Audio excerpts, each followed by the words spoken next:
नमस्कार। आचार्य जी को सादर धन्यवाद देते हुए उन्हीं के द्वारा कुछ लिखित एक वक्तव्य है जिसने आज बड़ा आकर्षित कर दिया और आपके समय वॉइस मैसेज द्वारा ये मैं सादर करना चाहती हूँ। आज का दिन कुछ विशेष है। हमारी आज़ादी के दीवाने भगत सिंह जी, जिनकी चेतना आज़ादी को पाते पाते विलुप्त हो गई,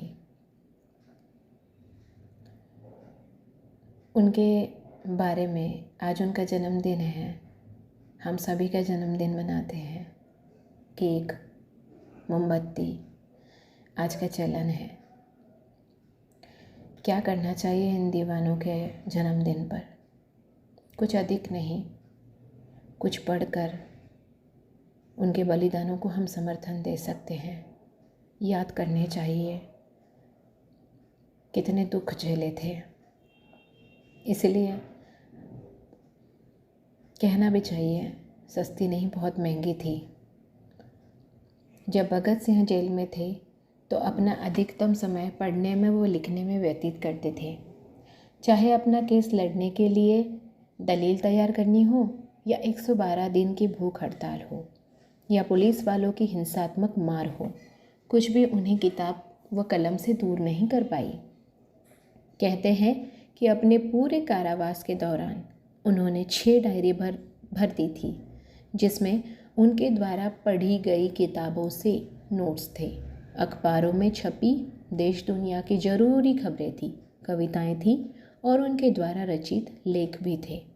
उन लेखों में उन्होंने विस्तार से बताया था कि वे किस क्रांति के लिए काम कर रहे हैं, वे आज़ादी के बाद कैसा भारत चाहते हैं।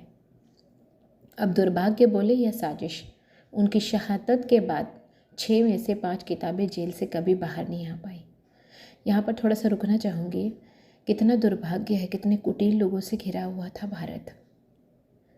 ऐसे कुटिल लोग जिसने अपनी मेहनत से कुछ लिखा है, उनको बाहर भी नहीं आने दिया, उनके विचारों को बाहर भी आने नहीं दिया, उनके अपनों के पास जाने नहीं दिया। बड़ी मुश्किलों से एक डायरी उनके स्वजनों तक पहुँची थी, जो कि आज भगत सिंह जेल नोटबुक के नाम से भी उपलब्ध है।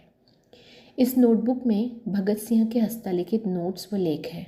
इसे पढ़कर आपको एक झलक मिलती है भगत सिंह के मन की, एक क्रांतिकारी के दृष्टि की। यहाँ भगत सिंह द्वारा लिखी गई 2 बातों ने हमारा ध्यान अपनी ओर खींचा है।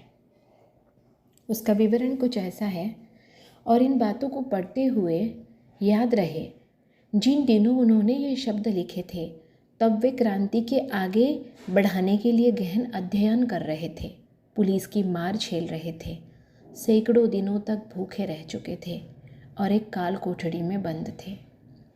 मैं एक मनुष्य हूँ और जो कुछ भी संपूर्ण मानवता को प्रभावित करता है, मुझे उसकी चिंता है।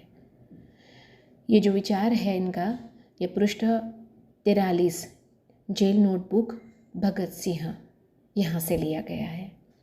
दूसरा विचार, जीवन का उद्देश्य अब मन को नियंत्रित करना नहीं है, बल्कि उसका संपूर्ण विकास करना है।